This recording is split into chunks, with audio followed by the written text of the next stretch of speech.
what is difference between observation and perception as per you? When we intake the thing we understood is perception.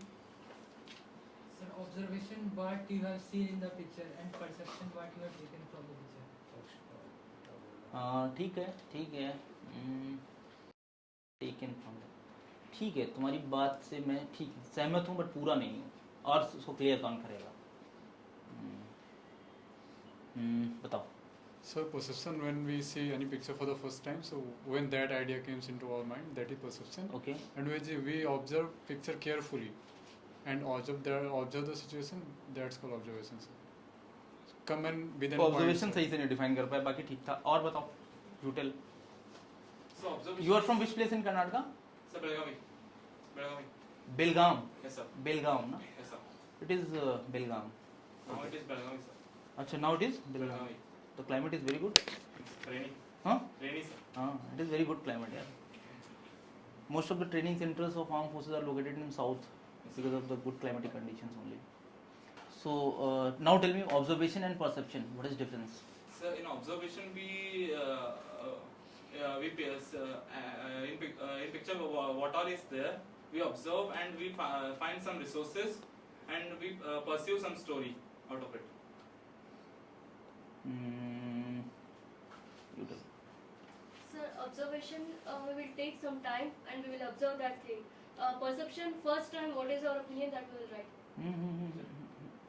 Sir जब हम पहली बार किसी चीज को देखते हैं ना, हम ऑब्जर्व करते हैं उसको, जो उसके बाद जो उसके बारे में सोचते हैं, थॉट प्रोसेस करते हैं, वो परसेप्शन है कि हमारा क्या परसेप्शन है उस पर.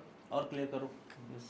ऑब्जर्वेशन इज बेसिकली हम क्या देख रहे हैं उसमें कितनी सारी चीजें प्रेजेंट है, वो ऑब्जर्वेशन है. परसेप्शन ये है कि हम वो देख के क्या सोच पा रहे हैं. ठीक है, इसका काफ़ी करेक्ट है. बैठो, इसको और क्लियर करते हैं.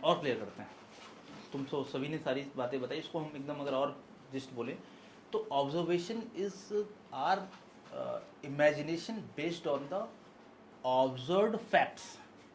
एक पिक्चर, जैसे ये पिक्चर देखा हमने, इस पिक्चर में हमने देखा यार ये आर्म फोर्सेस की दो नेशंस की यूनिफॉर्म लग रही है. एक सरदार जी बैठे हुए हैं, इनके रिबन्स हैं, इनके कुछ रैंक दिख रही हैं हमें, और इसमें कुछ डील हो रहा है, कुछ अंडरस्टैंडिंग कुछ ऐसा हो रहा है. तो ये हमने क्या किया, हमने इनका देखा कि ये कुछ राइटिंग कुछ लिख रहे हैं, इनकी यूनिफॉर्म देखी, ये ऑब्जर्व फैक्ट्स के बेस पे जो हमने एक स्टेटमेंट एक समरी दी, वो क्या है, वो ऑब्जर्वेशन है बेस्ड. तो observation is your consensus, your opinion based on the observed facts.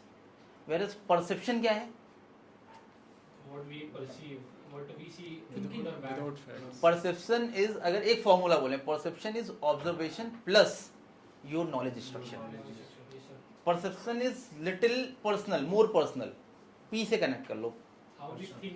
Perception is more personal, observation is not personal. Observation may be similar, अगर 10 लोग देखेंगे तो ऑब्जर्वेशन सिमिलर होगी, बट परसेप्शन क्या है, 10 लोगों की परसेप्शन क्या होगा, डिफरेंट होगी. क्यों? क्योंकि ऑब्जर्वेशन प्लस नॉलेज एक्सट्रैक्शन है. It is based on your understanding, how you are observing it. ठीक है, तो ये क्या हो गया, परसेप्शन. ठीक है, अब अपरसेप्शन पे आ जाते हैं. अपरसेप्शन क्या है?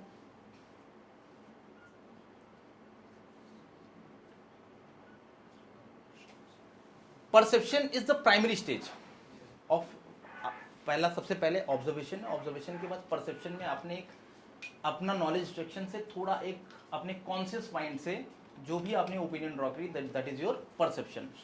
But if you draw one conclusion of your perception, you reach to some consensus, some objective, you clear some you write one conclusion of this particular scenario by using your unconscious state of mind, by using your detailed knowledge extraction. Even you can go beyond the picture also. So when you draw one conclusion, when you write a statement, that becomes your perception. So primary stage is observation, perception, and then broader stage is apperception. इसीलिए क्या बोला जाता है, PPNDT में don't try to write apperception.